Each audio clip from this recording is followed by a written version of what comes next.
Hello Leo, Sun, Moon Rising, and Venus Signs. Kamusta kayo? Sana po ay nasa mabuti kayong kalagayan.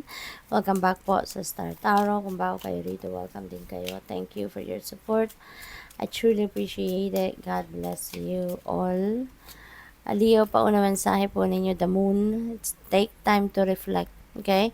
Ngayon ang panahon para kayo ay magnilay-nilay, magmuni-muni.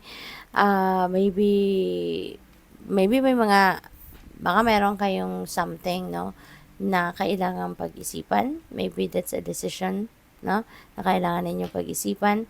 Or maybe kailangan mo lang talaga na mag-connect sa sarili mo. Or mag-connect sa Divine Universe. Kaya kailangan mo na magmuni-muni. Okay? We have courage, wish upon a star, and release all limiting beliefs. Okay? So, iniimbitahan kayo dito na mag-wish kayo, no? At tanggalin nyo na, alisin nyo na sa sarili ninyo yung mga, kung ano man ang mga pumipigil sa'yo, ano man yung mga naglilimit sa'yo, nagpe-prevent sa'yo, yung mga ganon, para kayo ay siguro makapag-take action, para kayo ay umasenso, um, para kayo ay mag-move forward sa buhay, 'di ba? Go for an advancement, yung mga ganon. So, magpakatatag, no? Magpakatatag kayo. Tibayan ninyo ang inyong loob at kaya ninyo 'yan. We have the sun rise to the occasion. Ayan. So, feeling ko rito, meron kayong pagtatagumpayan. Dahil maybe you are going to do your best, no? Gagawin mo dito lahat na makakaya mo. Gagawin mo dito lahat ng ibubuhos mo, kumbaga, yung effort mo, yung energy mo rito, yung galing mo, yung ganon. Kaya, mapagtatagumpayan mo ang kung ano man ang bagay na to. So, what else?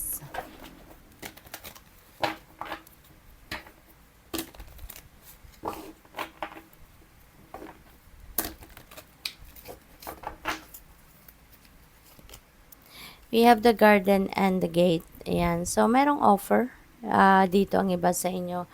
And that could be an offer regarding trabaho, regarding trabaho, career, mga ganon, no? At parang hindi kayo basta-bastang magtitiwala agad, no? Dito sa kung anong ino-offer sa inyo. Kaya hindi pa kayo handang lumabas sa gate na yan because maybe gusto mo munang mag-observe, gusto mo munang alamin ang mga bagay-bagay dito, gusto mo munang pag-aralan, no? Before you jump into it, before you jump into this opportunity. Gusto mong sigurado ka, gusto mo maging sigurista ka muna, no? Para nang sa gayon, wala kayong pagsisisihan. We have 6th chakra, Archangel Metatron. There is free flowing of information. No? There is free flowing of information coming your way. Okay? At pwede na ang iba sa inyo rito is may mga downloads na paparating. Mayroong mga iba't ibang maaring insights, no, guidance na binibigay sa inyo ngayon ang Divine Universe to guide you, no, on how you're going to navigate your situation. Maaring yung mga downloads na yan papasok, no, during the time of reflection. So, possible din yun. So, we have 3rd chakra, Archangel Samuel. Ayan. So, 3rd chakra, ito yung energy center wherein ito yung yung nag-govern ng nag-govern ng parang life force energy, no?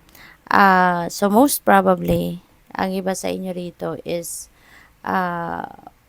yung bang going to be full of energy, full of parang determination, parang merong drive, yung ganon, no? Sa ngayon, maaring ang iba sa inyo rito, baka meron kayong mga unfinished business, no? Baka may mga unfinished business kayo in the past at ngayon you are going to you're going to start again. Baka babalikan ninyo to. Ano man itong hindi pa ninyo natapos gawin, babalikan ninyo ito at ito yung time na tatapusin nyo na. You're going to start again, ano? At maaring sa ngayon, you're going to finish it up. So, we have the Magician in the mirror. Nasa kamay ninyo, no? Nasa kamay ninyo yung kapangyarihan sa ngayon. Maaring nasa higher energetic frequency kayo sa ngayon. Kaya, pwede na ninyong ma-manifest. No, you're going to do anything and everything to manifest whatever it is that you want to manifest. At maaaring isa, no, yung kung ano man ang unfinished business ninyo rito, at talagang yan ay isa sa mga tatapusin ninyo. Isa yan sa mga magiging sa ima-manifest ninyo at this time, no? So, this is very powerful kasi kung ano yung in-envision ninyo for yourself. You're going to do anything and everything in your power sa ngayon para magawa ninyo to or ma-achieve ninyo. First chakra, Archangel Michael, lahat ng chakra. So, tatlo. So far, tatlo.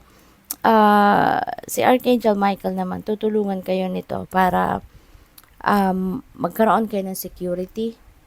Kasi siguro in the past, maybe napanghihinaan kayo na loob.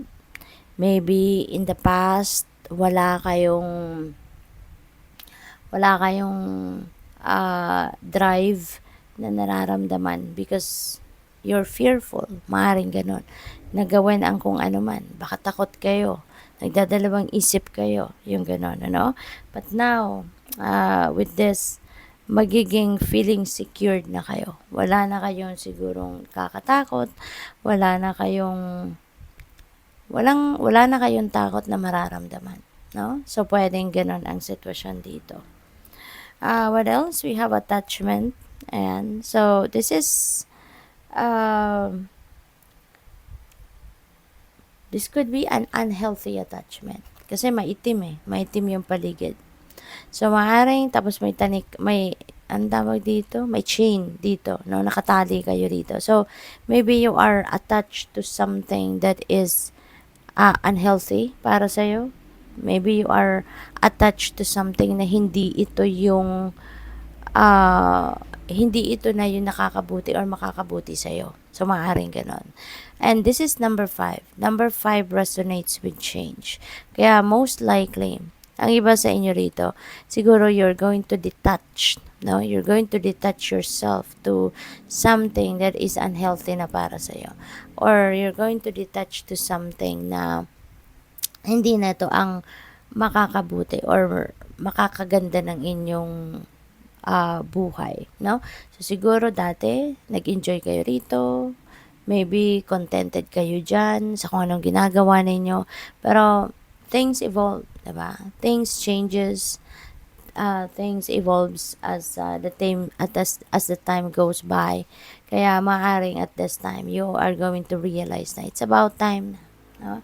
It's about time na para i-detach na ninyo yung sarili ninyo rito sa kung ano man ang unhealthy situation na to. So, good luck. Thank you for watching. Love and light. Namaste.